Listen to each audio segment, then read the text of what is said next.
You do not need a lot of money to start a food business. What you need is the right structure. Hi, I am Chef Snow. I am a food business consultant. And one of the things that I hear a lot is, Hi, Chef Snow, I want to start a food business, but I do not have money. Truth is, you do not need that much money to start a food business. You need structure, you need clarity, you need systems. Let me explain. The first mistake people make when I'm starting a food business is that they want to start big.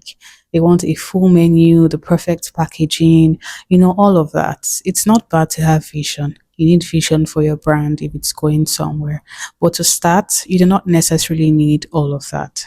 Bear in mind that if you can afford to start big, go for it. It is not bad.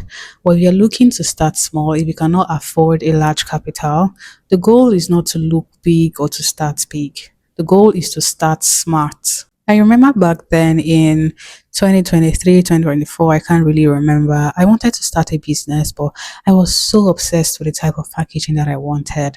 And I couldn't find that in the local market. It was difficult. I spent months trying to find the right packaging. I even reached out to packaging companies, and then I realized that their minimum quantity was like 1,000 pieces and all of that. And I couldn't afford it. And that set me back a whole lot when I should have just started my business smartly with the right tools and the available tools that I had. If you're looking to start a food business and you do not have a large capital, instead of making the mistakes that I did, this is what you should do. Start with one or two products at first. That is very important. Do not try to have a full menu. If you're doing rice, don't try to do rice, pasta, this, that. Focus on one or two things. Maybe rice dishes. You can have a few varieties of rice dishes. Something that you're certain that you can make really well, consistent. That way, your cost is easier to control, your process is simpler, and your quality is also consistent. Another thing, start with what you have where you are.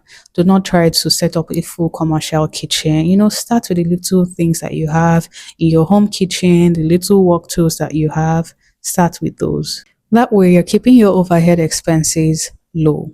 And sincerely, a lot of people make this mistake of purchasing tools and equipment that they do not necessarily need in the moment, and things like that will slow you down. The third thing, start selling. Do not wait for the perfect audience or a very large audience. Start with the audience that is close to you, that you can find, that you can see. Your family, your friends, WhatsApp contacts, Instagram contacts. Just start selling. When you start selling, instead of waiting for the perfect time or the perfect audience, that way you're getting feedback, you're improving your services, your product, whatever it is that you sell, and you're expanding. Because the truth is, your customers will tell you what works faster than you trying to figure it out on your own, like you want to figure out everything on your own. Another thing is pricing. Even if you're just starting new, you're scared, do not underprice your products. Your pricing should make sense. You should do your proper costing and also include profit. And finally, be consistent. A lot of people start, post for a few days, make a few sales, and they just stop. But consistency is what builds trust, and trust is what actually brings repeat customers. Starting small does not mean you're thinking small. It just means that you're growing gradually. You do not need a huge budget to start a food business. You just need a clear product, a simple system, and a discipline to keep going. If you're starting a food business, let me know what you're planning to sell in the comments, and subscribe if you want to build something profitable from the beginning.